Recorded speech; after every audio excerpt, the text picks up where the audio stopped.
आप सभी दोस्तों का बहुत बहुत स्वागत है अपने YouTube चैनल हिंदी साहित्य क्लासेस में। और आशा करती हूँ आप लोग बहुत अच्छे हैं और आपकी तैयारी आने वाले परीक्षाओं के लिए बहुत अच्छे से चल रही है। आज के प्रैक्टिस सेट में हम रीतिकाल से संबंधित महत्वपूर्ण क्वेश्चन को सॉल्व करने वाले हैं। सरस्वती पांडे गोविंद पांडे की बुक से जो हमारा सीरीज चल रहा है उससे ऑलरेडी मैंने क्लासेस करवा रखी हैं 1-2 महीना पहले, और उससे मैंने 2 प्रैक्टिस सेट भी करवा रखा है। तो इसलिए मुझे लगा कि फिर उसी को रिपीट करना जो है सही नहीं है, कुछ नया होना चाहिए, कुछ नए प्रश्न जो है आप लोगों के पास पहुंचने चाहिए। जो प्रश्न पूछने का तरीका जो आजकल चेंज हो गया है, प्रश्न वही होते हैं, बस पूछने का ढंग जो है उसमें जो चेंजेस आए हैं। तो एक बुक मेरे पास है, उसमें मैंने क्वेश्चन को सॉल्व किया तो मैंने देखा, तो उन बुक से जो है मैं 200 क्वेश्चन है, ये सारे 200 क्वेश्चन है, 2 पार्ट्स में डिवाइड होंगे, 100 करके लेंगे हम। आज के प्रैक्टिस सेट में 100 क्वेश्चन है, ज़रूर सॉल्व करिएगा। इस प्रैक्टिस सेट में आपको रीतिकाल से संबंधित सभी तथ्यों पर आधारित प्रश्न मिलेंगे आपको, जैसे रीतिकाल विभाजन, रीतिकाल की विशेषताएं, प्रवृत्तियां, नामकरण, उनके ग्रंथ जो उस काल में ग्रंथ लिखे गए थे, रस निरूपक ग्रंथ, छंद निरूपक ग्रंथ, सर्वांग निरूपक ग्रंथ, इन सभी तथ्यों पर जो है प्रश्न आपको मिलेगा। ठीक है, तो आप इन क्वेश्चन को ज़रूर सॉल्व करिएगा और रिवीजन के तौर पे जो है बहुत अच्छा रहेगा। जैसे ही आप आगे बढ़ते हैं, पीछे का जो आपने पढ़ा है वो रिवीजन आप लोग करते रहिए। ठीक है, चलिए देखते हैं आज का पहला प्रश्न।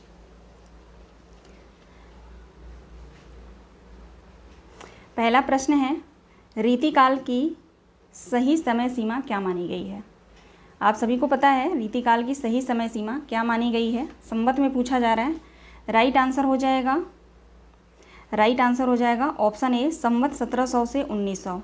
अगर ईस्वी में पूछा जाए तो ईस्वी में क्या होगा, आचार्य रामचंद्र शुक्ल के अनुसार ईस्वी में क्या माना गया है, 1643 ईस्वी से लेकर 1843 ईस्वी।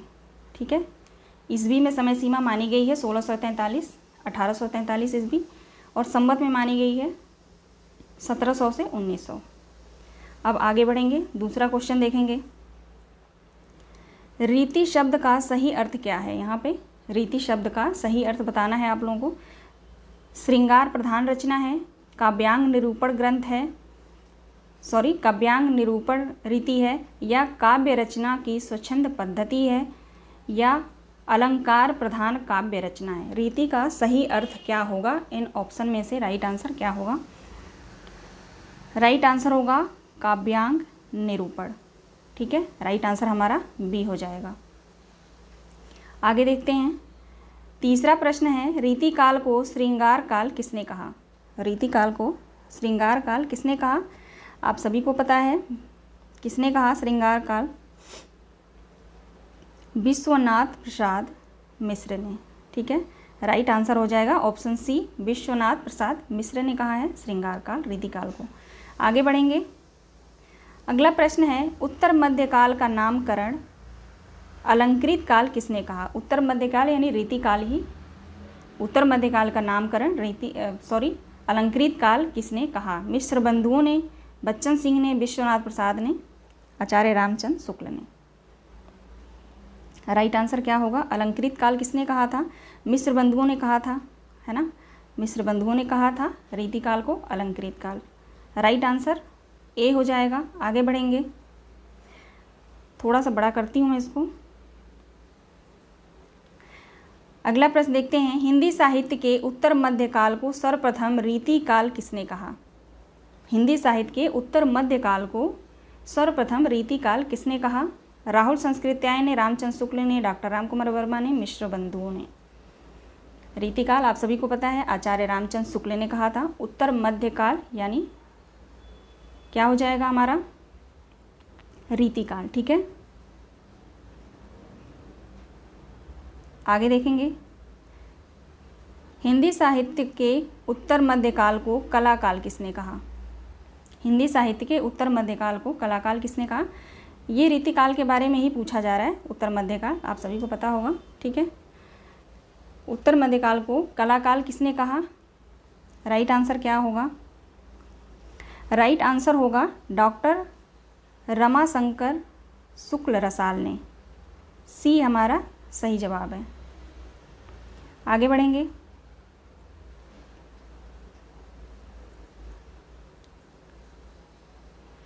अगला प्रश्न है,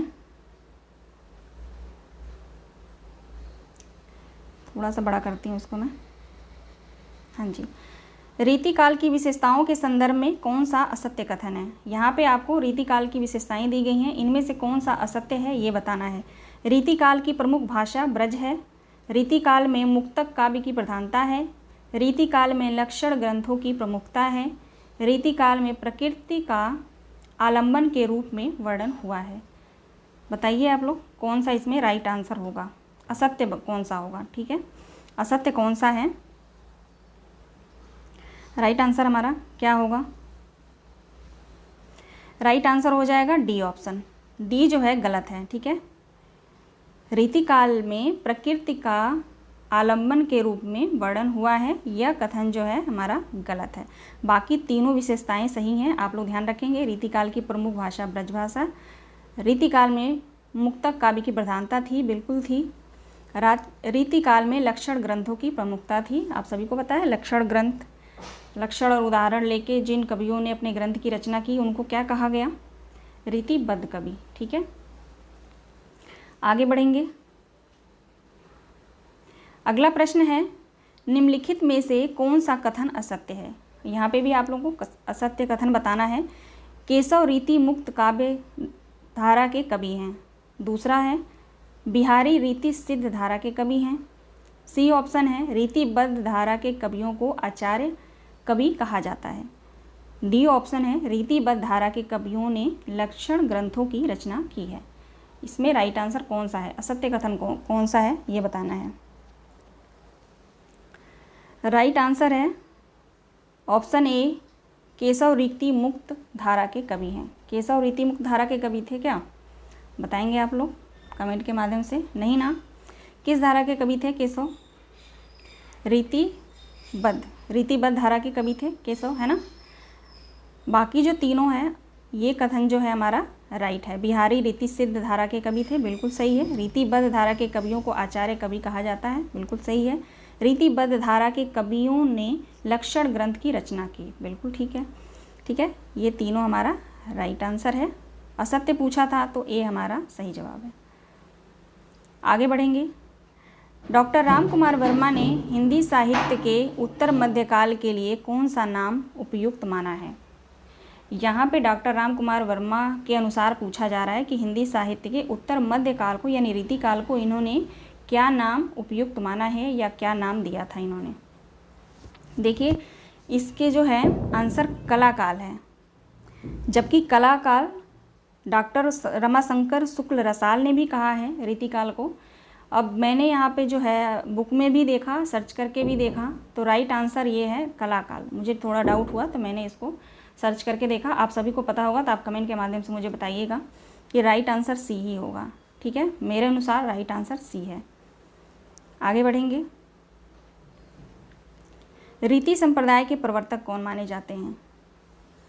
रीति संप्रदाय के प्रवर्तक कौन माने जाते हैं। आपको संप्रदाय से भी 7 से 8 क्वेश्चन देखने को यहाँ पे मिलेगा, बिल्कुल मिलना चाहिए, क्योंकि रीतिकाल जो है कवियों ने जो काव्य लिखे हैं वो ज़्यादातर संस्कृत से लिए गए हैं, संस्कृत काव्य जो है वहाँ से लिए गए हैं। तो जो है रीति के बारे में आपको क्वेश्चन यहाँ पे देखने को मिलेगा। बताएंगे आप लोग रीति संप्रदाय के प्रवर्तक कौन है।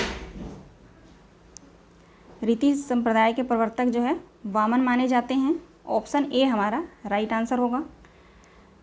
अगला क्वेश्चन देखते हैं। रसास्वाद या रस को सर्वप्रथम ब्रह्मानंद सहोदर किसने कहा। रस को सर्वप्रथम ब्रह्मानंद सहोदर किसने कहा है। भट्टनायक ने, शंकुक ने, आनंदवर्धन ने, अप्पय दीक्षित ने। राइट आंसर क्या हो जाएगा। राइट आंसर होगा भट्टनायक ने।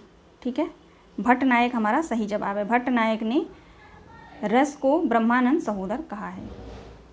आगे बढ़ेंगे। अगला प्रश्न है, भंगी भड़ीती को किस आचार्य ने विशेष महत्व दिया है। भंगी भड़ीती को किस आचार्य ने विशेष महत्व दिया है। कुंतक ने, वामन ने, क्षेमेंद्र ने या मम्मट ने। राइट आंसर हो जाएगा कुंतक ने। ज़्यादा टाइम नहीं लूँगी क्योंकि 100 क्वेश्चन है तो वीडियो ज़्यादा लंबा हो जाएगा तो उसमें भी दिक्कत हो जाएगी, है ना। आगे बढ़ेंगे। राइट आंसर बताया इसका हमने कुंतक। आगे देखते हैं।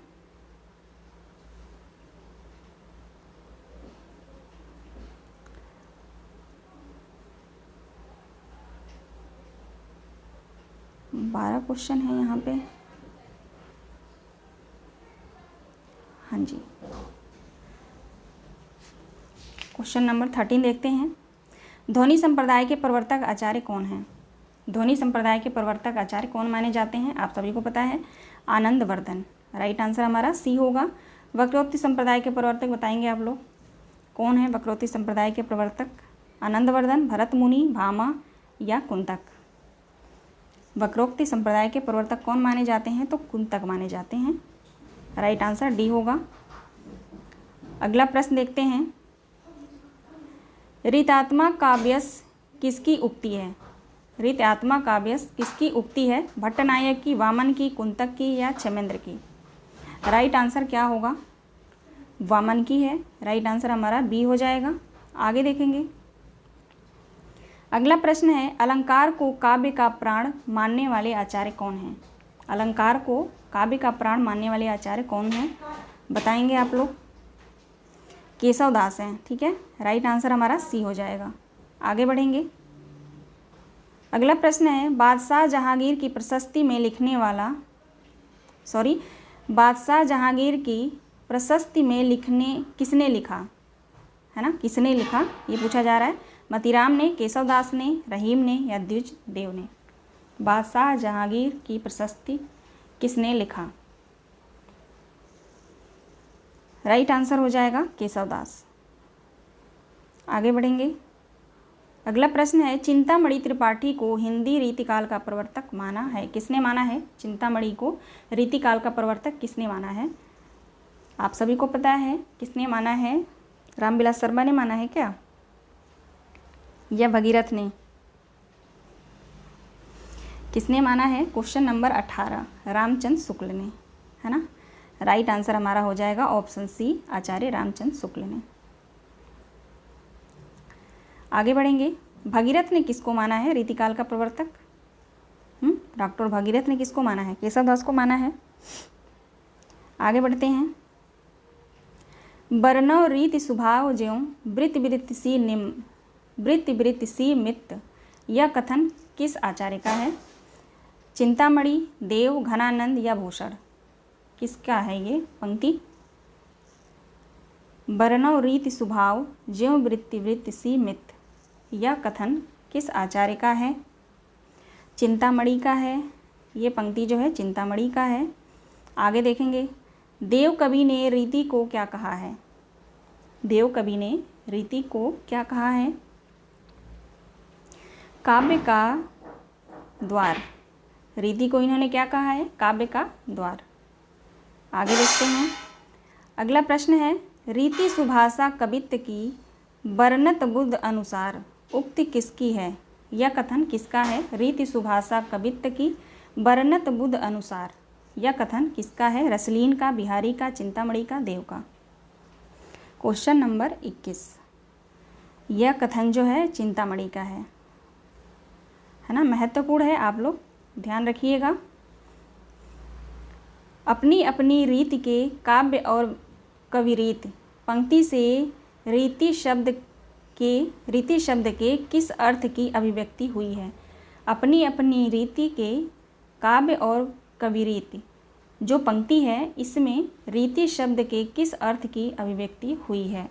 काव्य स्वभाव की, काव्य द्वार की, काव्य रचना पद्धति की या ये सभी?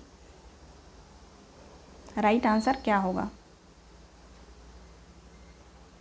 राइट आंसर होगा काव्य रचना पद्धति। ठीक है, इस पंक्ति का जो है, इसमें जो रीति जो शब्द लिया गया है उसका अर्थ है काव्य रचना पद्धति। आगे बढ़ेंगे। क्वेश्चन कैसे लग रहे हैं आप लोगों को? आप लोग ज़रूर कमेंट के माध्यम से मुझे बताइएगा। हिंदी के प्रथम सर्वांग निरूपक आचार्य कौन माने जाते हैं? हिंदी के प्रथम सर्वांग निरूपक आचार्य कौन माने जाते हैं? घनानंद, बोधा, चिंतामणि, केशवदास? राइट आंसर हो जाएगा केशवदास। आगे देखते हैं। अगला प्रश्न है, रीतिकालीन कवियों को कितनी श्रेणियों में विभाजित किया गया है?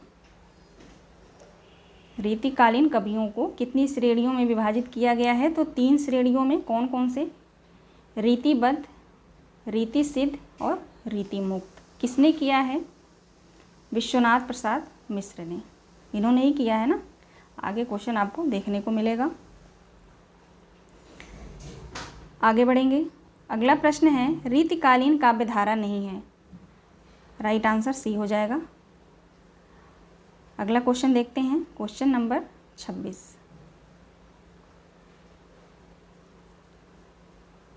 क्वेश्चन नंबर 26 को देखेंगे। रीति काव्य का मुख्य विषय क्या है? प्रश्न है, रीति काव्य का मुख्य विषय क्या है? भक्ति है, नीति है, श्रृंगार है या उपदेश है?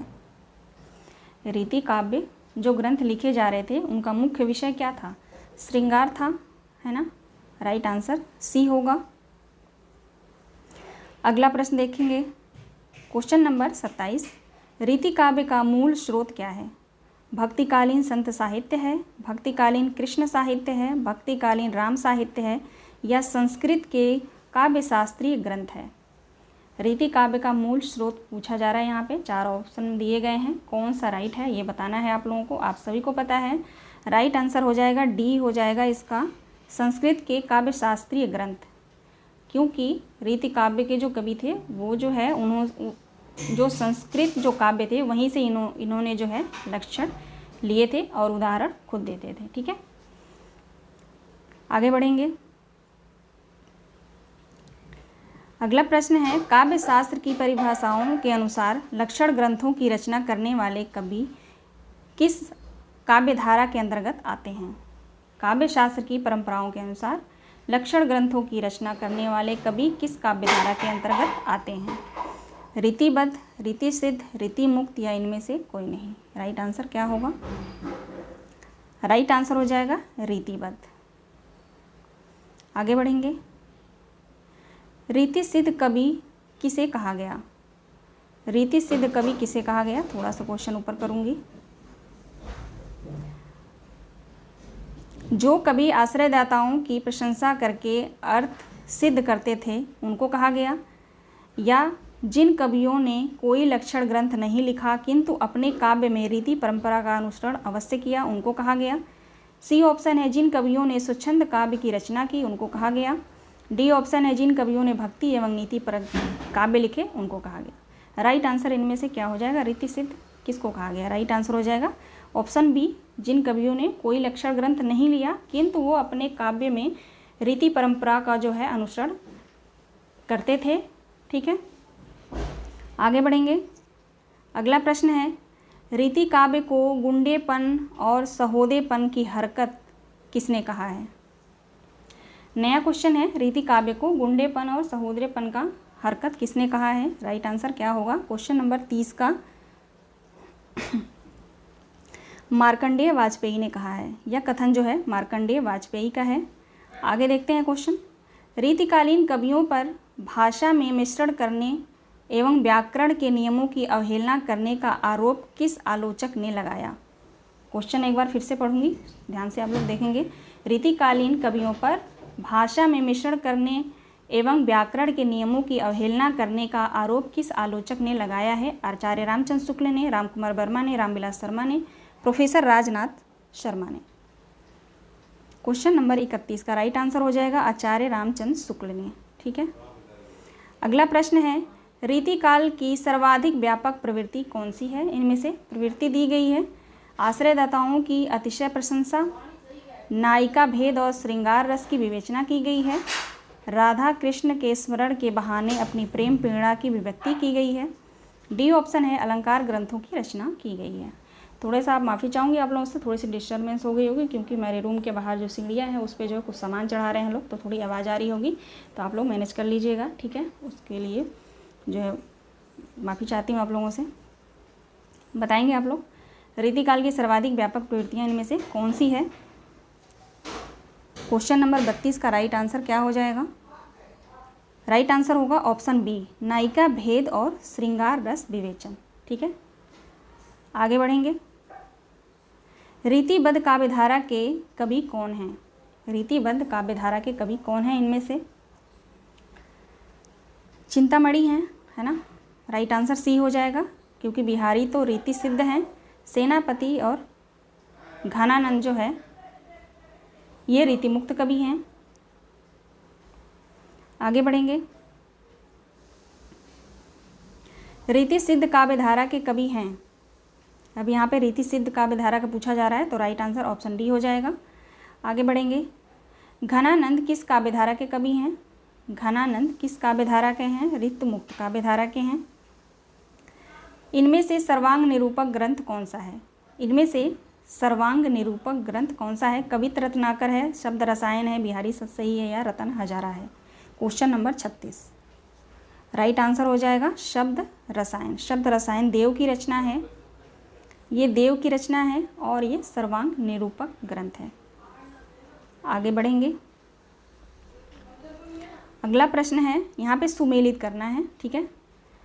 37 क्वेश्चन जो है सुमेलित करना है। रचनाएं दी गई हैं, रचनाकार दिए गए हैं, देखते हैं सुमेलित करते हैं। कविकुल कल्पतरु किसकी रचना है?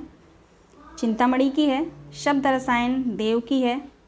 काव्य निर्णय किसका है? भिखारी दास का है। रस पीयूष निधि किसका है? सोमनाथ का है। राइट आंसर हमारा क्या हो जाएगा? 4, 3, 1 और 2। 4, 3, 1 और 2। देखते हैं आंसर। 4, 3, 1 और 2। राइट आंसर हमारा सी हो जाएगा। 4, 3, 1 और 2। अब यहाँ पे देखिए, यहाँ पे भी सुमेलित करना है। देखते हैं कौन सा ग्रंथ किसका है। रसिक प्रिया। रसिक प्रिया किसका ग्रंथ है? रसिक प्रिया केशवदास का ग्रंथ है। काव्य प्रकाश, चिंतामणि, ललित ललाम, मतीराम, रस रहस्य, कुलपति मिश्र। 4, 1, 2, 3। 4, 1, 2, 3। 4, 1, 2, 3। देखते हैं। डी ऑप्शन हमारा राइट होगा। 4, 1, 2, 3। आगे बढ़ेंगे। यहाँ पे जो है असंगत बताना है आप सभी को। कवि प्रिया बोधा का, रसराज मतीराम का, हित तरंगड़ी कृपाराम का, भाषा भूषण जसवंत सिंह का।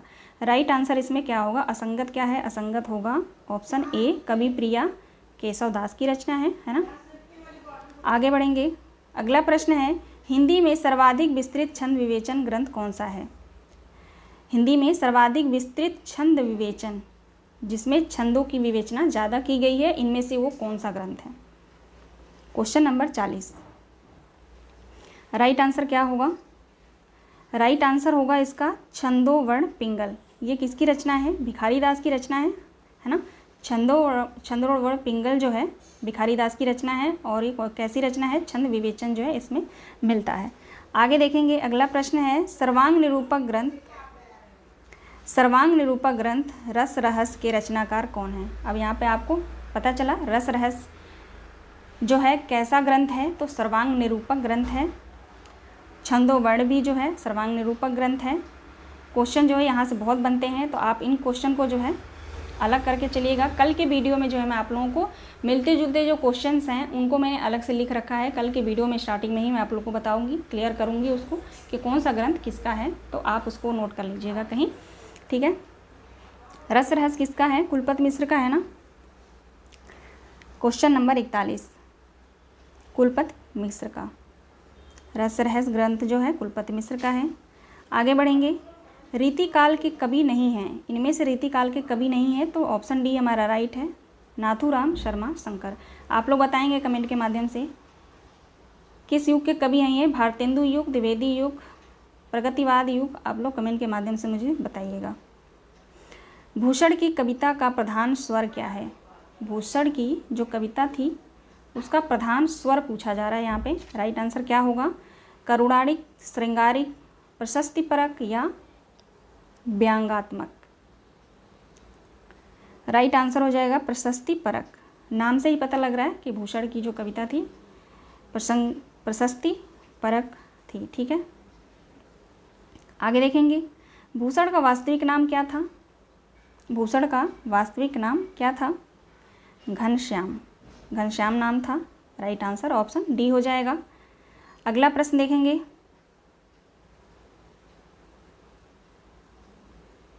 क्वेश्चन नंबर 44 है, क्वेश्चन नंबर 45 को देखते हैं।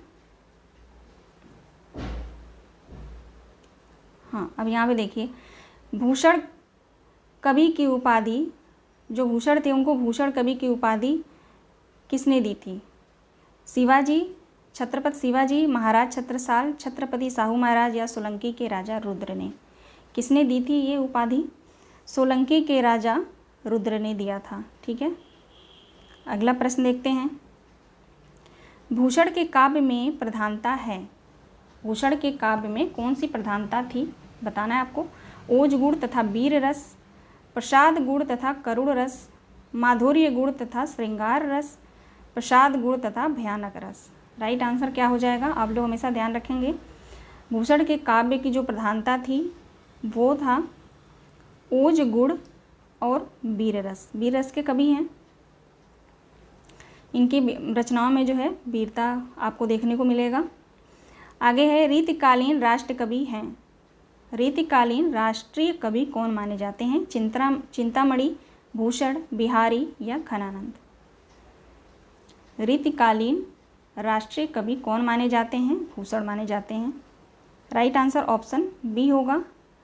अगला प्रश्न देखते हैं, क्वेश्चन नंबर 48। निम्नलिखित में से कौन सा अलंकार निरूपक ग्रंथ नहीं है? इनमें से कौन सा ग्रंथ अलंकार निरूपक ग्रंथ नहीं है? क्वेश्चन ये है, देखते हैं ऑप्शन। भूषण कृत शिवराज भूषण, मतीराम कृत ललित ललाम, भिखारी दास कृत श्रृंगार निर्णय, जसवंत सिंह भाषा भूषण। कौन सा ग्रंथ जो है अलंकार निरूपक ग्रंथ नहीं है, ये बताएंगे आप लोग।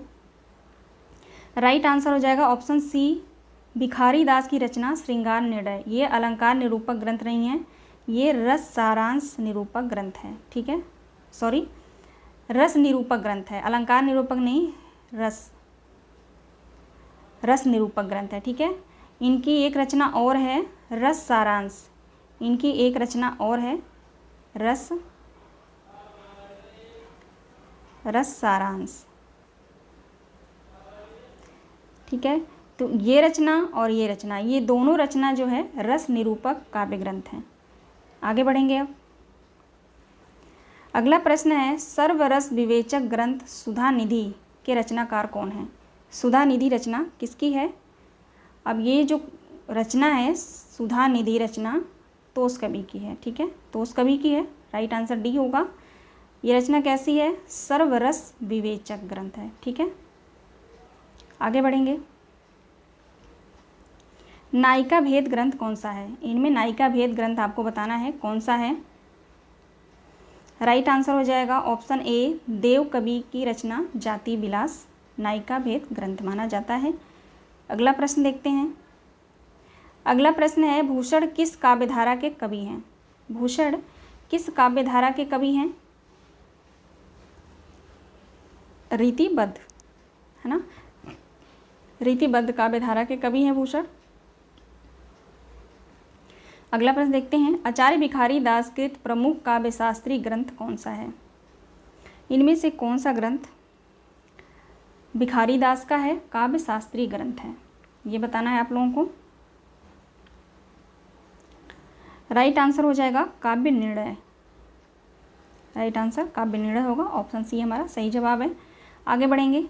अगला प्रश्न है, शिवराज भूषण में कितने अलंकारों का उल्लेख मिलता है? शिवराज भूषण जो ग्रंथ है किसकी रचना है? भूषण की, सॉरी भूषण की नहीं है, शिवराज भूषण।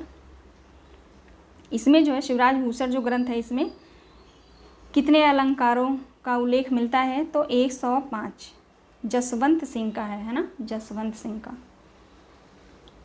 इसमें जो है 105 अलंकारों का उल्लेख मिलता है। आगे बढ़ेंगे। अलंकार विवेचन में भूषण ने किसे आदर्श माना है? अलंकार विवेचन में भूषण जो कवि थे उन्होंने किसे आदर्श माना है? मतीराम के ललित ललाम रचना को, केशव की कविप्रिया रचना को, देव के भवानी विलास रचना को, चिंतामणि के रस विलास को। राइट आंसर यहाँ पे क्या हो जाएगा? Question number 54। राइट आंसर होगा मतीराम की रचना ललित ललाम को। आगे देखते हैं। औरंगजेब के दरबारी कवि का नाम बताइए। औरंगजेब के दरबारी कवि कौन थे? कालिदास त्रिवेदी, है ना, कालिदास त्रिवेदी राइट आंसर हो जाएगा ऑप्शन ए। वधु विलास के रचनाकार कौन थे?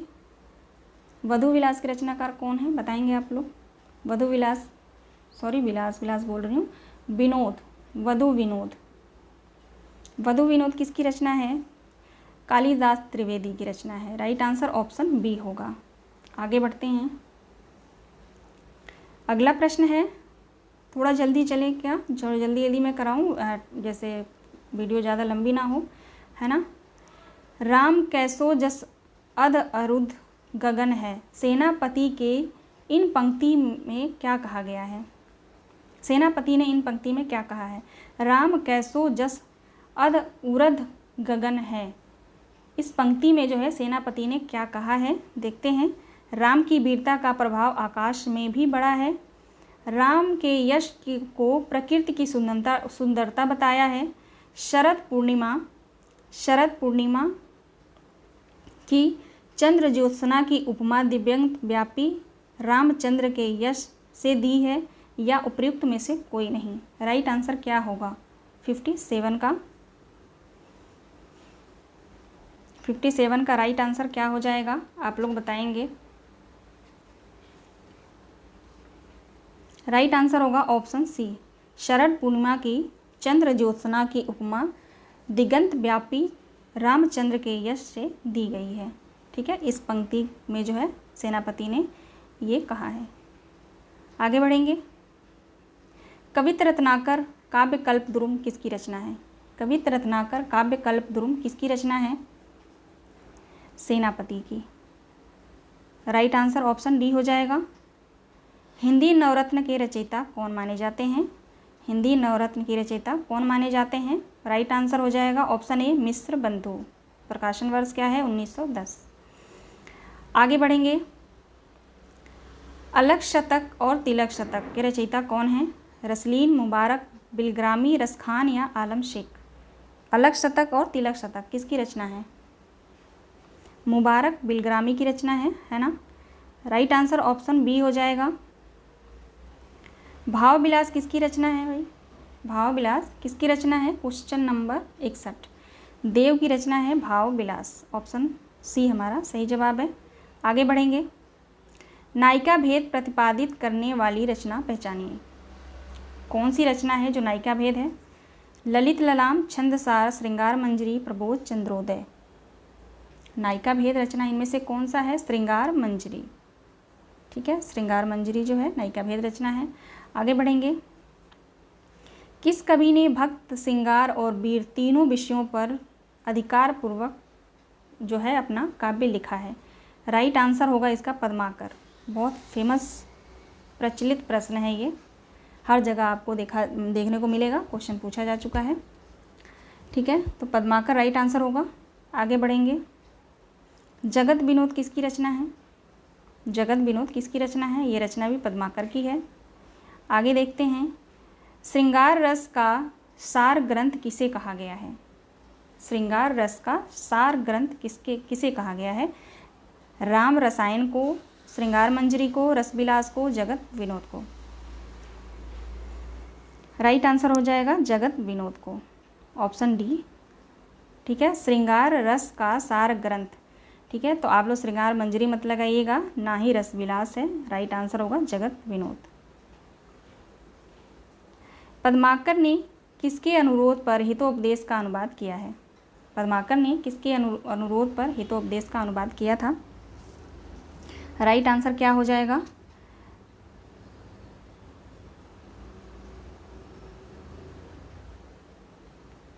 राइट आंसर क्या हो जाएगा? क्वेश्चन नंबर 66 का पद्माकर ने किसके अनुरोध पर हितोपदेश का अनुवाद किया था? राइट आंसर हो जाएगा सरदार अदाजी। इनके अनुरोध पर पद्माकर ने हितोपदेश का अनुवाद जो है किया था। आगे बढ़ेंगे। पद्माकर का अलंकार ग्रंथ है, पद्माकर का अलंकार ग्रंथ बताना है आप लोगों को, इनमें से कौन सा है? पद्माभरण। राइट आंसर ऑप्शन बी हो जाएगा, पद्माभरण। आगे प्रश्न को देखते हैं। पद्माकर की वह रचना जो दोहा चौपाई छंद में लिखा गया है वो कौन सा है? पद्माकर की वह रचना जो दोहा चौपाई छंद में लिखा गया है कौन सा होगा? राइट आंसर हो जाएगा रस रसायन। रस रसायन जो रचना है पद्माकर की है, दोहा चौपाई छंद में लिखा गया है। और जो है यह रचना वाल्मीकि के रामायण का छंदो अनुवाद किया गया है। ठीक है, ये जो रचना है राम रसायन पद्माकर की रचना, वाल्मीकि का जो ग्रंथ है रामायण, उसका जो है छंदो अनुवाद है। ठीक है, आगे बढ़ेंगे। पद्माकर का वीर रस प्रधान ग्रंथ कौन सा है? पद्माकर का कौन सा ग्रंथ वीर रस प्रधान ग्रंथ है? हिम्मत बहादुर बिरुदावली। राइट आंसर होगा हिम्मत बहादुर बिरुदावली। इस रचना में हिम्मत बहादुर के शौर्य को जो है शामिल किया गया है, आपको देखने को मिलेगा। आगे बढ़ेंगे।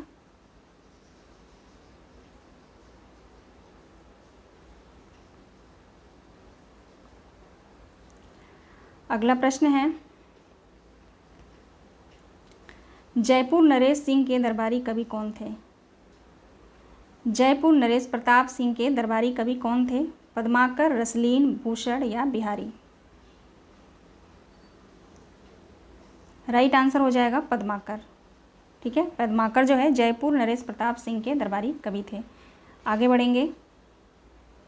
उज्ज्वल नीलमणि का विषय क्या है? श्रृंगार है, भक्ति है, दर्शन है या विनय है? उज्ज्वल नीलमणि का विषय क्या है? राइट आंसर हो जाएगा श्रृंगार। आगे देखेंगे।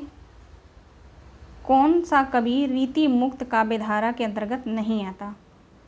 इनमें से कौन सा कवि रीति मुक्त काव्यधारा के अंतर्गत नहीं आता?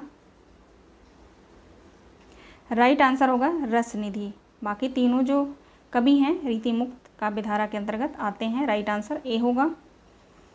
अगला प्रश्न है, रीति मुक्त काव्य है, रीति मुक्त कवि हैं भिखारीदास हैं, मतीराम, द्विजदेव या ग्वाल? राइट आंसर क्या होगा क्वेश्चन नंबर 73 का?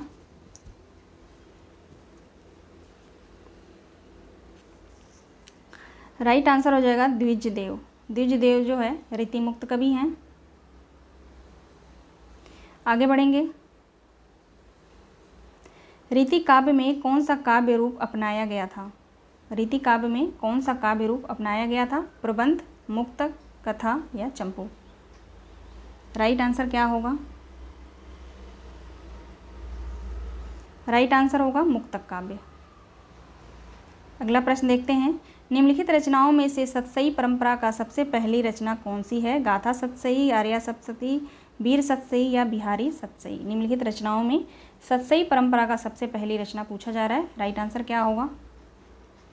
राइट आंसर होगा गाथा सप्तसती। किसकी रचना है? हाल कवि की है। आगे बढ़ेंगे।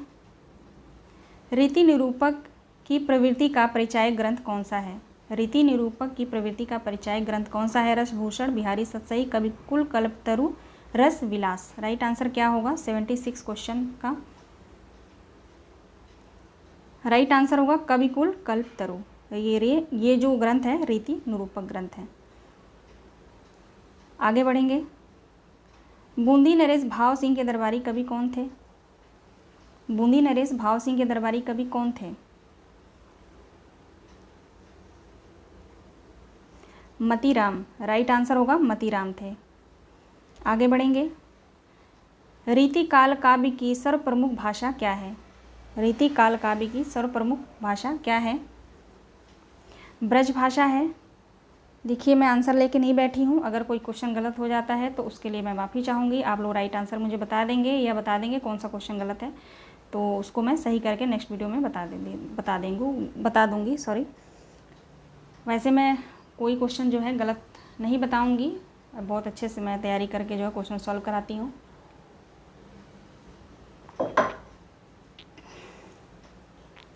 ठीक है, चलिए देखते हैं आगे।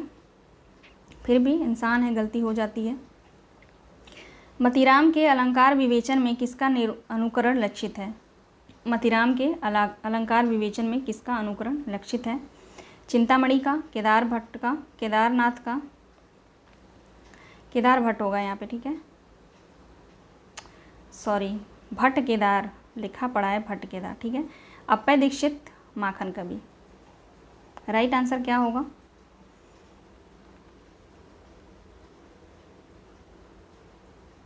राइट आंसर होगा अप्पय दीक्षित। मतीराम के अलंकार विवेचन में किसका अनुकरण लक्षित किया गया है? तो अप्पय दीक्षित का, ठीक है। आगे बढ़ेंगे। मतीराम द्वारा रचित छंद निरूपक ग्रंथ कौन सा है? मतीराम द्वारा रचित छंद निरूपक ग्रंथ बताएंगे आप लोग, कौन सा राइट आंसर होगा? वृत्त कौमुदी। राइट आंसर होगा वृत्त कौमुदी। अगला प्रश्न देखते हैं। मतीराम की भाषा है, मतीराम की भाषा क्या है? बोलचाल की ब्रजभाषा, साहित्यिक अवधी, साहित्यिक ब्रजभाषा, साहित्यिक राजस्थानी। राइट आंसर होगा साहित्यिक ब्रजभाषा। अगला प्रश्न देखेंगे। अंग दर्पण के रचयिता कौन है? अंग दर्पण किसकी रचना है? रसलीन का है। अंग दर्पण जो रचना है रसलीन का है। आगे देखेंगे। बिरह बारिश किसकी रचना है? आलम की, बोधा का, रसलीन का, मुबारक का। बिरह बारिश किसकी रचना है? Question number 83। राइट आंसर होगा बोधा, है ना। बिरह बारिश किसकी रचना है? बोधा का है। आगे बढ़ेंगे। अगला प्रश्न देखते हैं। कविकुल कंठा भरड़ के रचयिता कौन है? कविकुल कंठा भरड़ के रचयिता कौन है? दूल्हा कवि हैं। राइट आंसर हमारा बी होगा, दूल्हा कवि हैं। प्रबोध पचासा किसका ग्रंथ है? प्रबोध पचासा किसका ग्रंथ है? पद्माकर का। राइट आंसर हो जाएगा पद्माकर। द्रोण पर्व किसकी रचना है?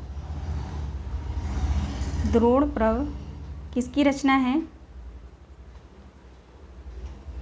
कुलपति मिश्र का। ये रचना जो है कुलपति मिश्र का है।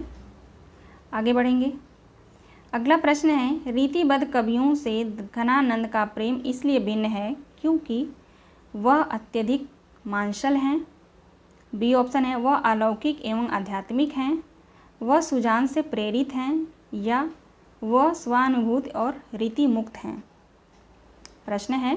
रीतिबद्ध कवियों से घनानंद का प्रेम इसलिए भिन्न है क्योंकि इन चारों ऑप्शन में से आपको राइट आंसर चुनना है। राइट आंसर क्या होगा? क्योंकि वह स्वानुभूति और रीति मुक्त हैं, ठीक है। राइट आंसर हमारा डी होगा। आगे देखते हैं। इश्कलता के रचनाकार कौन है? इश्कलता किसकी रचना है? घनानंद की रचना है। और इश्कनामा किसकी रचना है? तो बोधा का, ठीक है। इश्कनामा आप लोग याद रखेंगे। इश्क का नाम किस पे है? बोधा पे है। और इश्क की लताएं जो हैं बहुत घनी होती हैं तो घनानंद की हैं, ठीक है। इस ट्रिक से आप लोग याद रखेंगे, दोनों में बहुत कन्फ्यूजन होता है। रस का साक्षात अवतार किसे कहा गया है? अब आप लोग बताएंगे रस का साक्षात अवतार किसे कहा गया है? बोधा को, आलम को, घनानंद को, या रस निधि को? राइट आंसर होगा घनानंद, ठीक है। घनानंद हमारा सही जवाब है। आगे देखते हैं। रीति मुक्त कवियों के संबंध में कौन सा कथन असत्य माना गया है? ये कवि प्रेम की पीर के गहरे अनुभवी थे, इनका प्रेम एक पक्षीय था, इनकी प्रेमिकाएं ही इनके काव्य की मूल प्रेरक शक्ति रही, इनका प्रेम उभय पक्षीय था। इनमें से असंगत आपको बताना है, असंगत कथन बताना है। राइट आंसर इसका क्या होगा?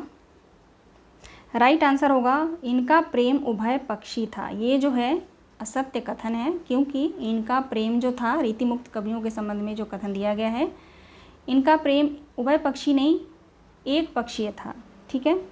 बाकी तीनों ऑप्शन जो है राइट हैं। आगे बढ़ेंगे। रीति मुक्त कविता की विशेषताएं हैं। रीति मुक्त कविता की विशेषताएं यहाँ पे कौन कौन सी हैं? कूट दिया गया है, वहाँ पे हमें राइट आंसर चुनना होगा। चलिए देखते हैं। यह अलंकारिक अनुभूतियों का काव्य है, यह मूलतः आत्म प्रधान और व्यक्तिगत है। तीसरा ऑप्शन है यह सभी प्रकार की रूढ़ियों से मुक्त है, अभिव्यंजना में यह अभिधा मूलक है। इनमें राइट आंसर क्या हो जाएगा? आप लोग बताएंगे। रीति मुक्त कविता की विशेषताएं कौन कौन सी हैं, कौन सा नहीं है? ठीक है। चलिए देखते हैं। यह आंतरिक अनुभूतियों का काव्य है, सही है। यह मूलतः आत्मप्रधान और व्यक्तिगत होते थे, ठीक है। यह सभी प्रकार की रूढ़ियों से मुक्त होते थे, बिल्कुल सही है। व्यंजना में यह अभिधामूलक थे, नहीं, अभिधामूलक नहीं था। अभिधामूलक था क्या, आप लोग बताएंगे? नहीं ना, लक्षणामूलक था, ठीक है, क्योंकि लक्षण को लेके ये लोग, लक्षण और उदाहरण को लेकर ये लोग ग्रंथ लिखते थे, ठीक है, रीतिकाल के कवि। तो हमारा राइट आंसर हो जाएगा ऑप्शन जो है डी हमारा राइट आंसर है, फोर्थ। सॉरी, ये जो है गलत है, तो हमारा राइट आंसर हो जाएगा 1 2 3। कूट वाले में हम देखते हैं कहाँ पे दिया गया है। 1 2 3, ए ऑप्शन हमारा सही जवाब है। आगे देखेंगे। किंसुक पुंज से फूल रहे, सू लगी उर्दव जो वियोग तिहारे, माता फिरे न धीरे अलबानी पे जान मनोज यों डारत मारे। हवे अभिलाषिन पात निपात कढ़े ही सूल उसासनी डारे, है पतझार बसंत दूं घन आनंद एक ही बार हमारे। आपको बताना है इन पंक्तियों में भावाभिव्यंजना में कौन से रूप व्यक्त किए गए हैं। इनके भाव की जो अभिव्यंजना है, इन पंक्तियों की जो भाव की अभिव्यंजना है, उनमें कौन कौन से रूप व्यक्त किए गए हैं। ऑप्शन यहाँ नीचे है, देखते हैं। कूट दिया गया है, उसमें आपको राइट आंसर बताना है। उक्ति वैचित्र है, उक्ति चमत्कार है, उक्ति विपर्य है या उक्ति सादृश्यता है। इनमें से कौन सा राइट आंसर होगा? राइट आंसर हो जाएगा ऑप्शन ए, उक्ति वैचित्र, बिल्कुल सही है। उक्ति चमत्कार बिल्कुल सही है। उक्ति सादृश्यता भी है, ये भी सही है। 1 2 और 3 हमारा राइट आंसर है, उक्ति विपर्य नहीं है। 1 2 और 3 भी हमारा सही जवाब है, ठीक है। आगे बढ़ेंगे।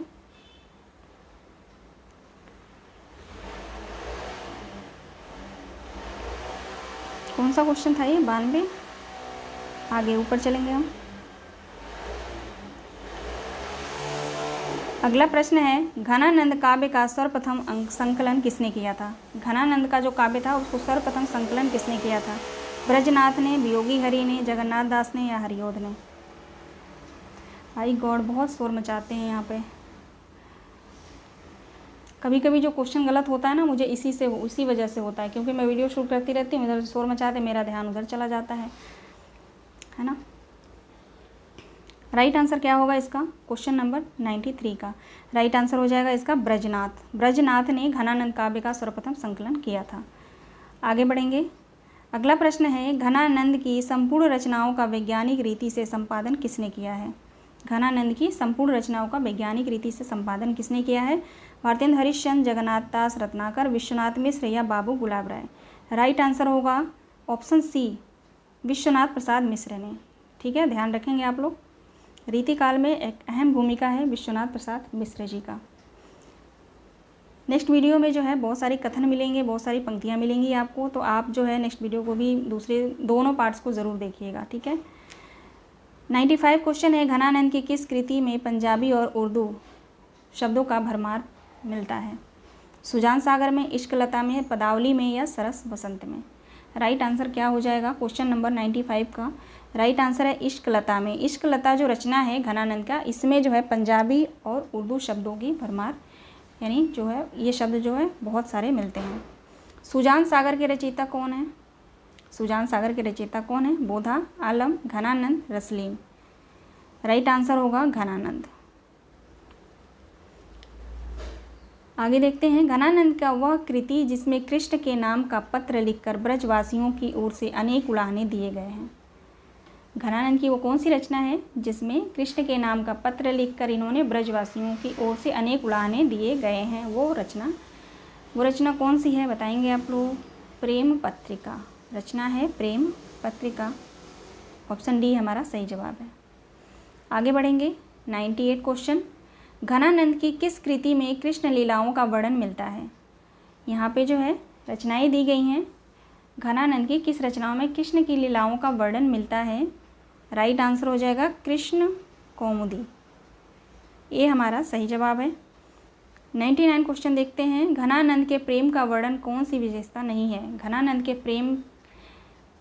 के प्रेम वर्णन में कौन सी विशेषता नहीं है? स्वच्छंदता, आसक्ति, उभय पक्षीय प्रेम या स्वानुभूति परकता। राइट आंसर क्या होगा 99 क्वेश्चन का? उभय पक्षी प्रेम हमारा राइट आंसर है। ठीक है, ऑप्शन सी सही जवाब है। आगे बढ़ेंगे। आप लोग याद रखेंगे घनानंद के प्रेम के वर्णन की विशेषता जो है स्वच्छंदता है, आसक्ति भी है, स्वानुभूति परकता भी है, उभय पक्षी नहीं है। ठीक है, घनानंद का सर्वाधिक प्रसिद्ध ग्रंथ कौन सा है? घनानंद का सर्वाधिक प्रसिद्ध ग्रंथ पूछा जा रहा है। घनानंद का सर्वाधिक प्रसिद्ध ग्रंथ कौन सा है? वियोगवल्ली, पदावली, इश्कलता या सुजान सागर। तो प्रसिद्ध रचना इनका जो है आप सभी को पता है सुजान सागर है। राइट आंसर ऑप्शन डी हो जाएगा। अब यहीं तक हम अपनी जो वीडियो है यहाँ पे रोकते हैं। 100 क्वेश्चन हो गया, बहुत लंबा वीडियो हो जाएगा। ठीक है, नेक्स्ट वीडियो में हम 100 क्वेश्चन को सॉल्व करेंगे, वो भी बहुत महत्वपूर्ण है। वहाँ पे और डीप क्वेश्चन, दूसरी जो वीडियो है उसमें और डीप क्वेश्चन पूछा गया है, पंक्तियाँ भी हैं उसमें, प्रमुख जो आचार्य हैं उनके कथन भी दिए गए हैं। तो उस वीडियो को भी आप लोग ज़रूर देखिएगा। आशा करती हूँ ये क्वेश्चन आप लोगों को पसंद आया होगा। क्वेश्चन को आप लोग ज़रूर सॉल्व करिएगा, देखिएगा आप लोग के कितने सही हो रहे हैं। ठीक है, क्वेश्चन कमेंट के माध्यम से मुझे आप लोग बताइएगा। और क्लास पसंद आई हो तो लाइक सब्सक्राइब ज़रूर कर दीजिएगा। ठीक है, मिलते हैं नेक्स्ट वीडियो में। आप सभी दोस्तों का बहुत बहुत धन्यवाद और सभी लोग अपना ख्याल रखिएगा।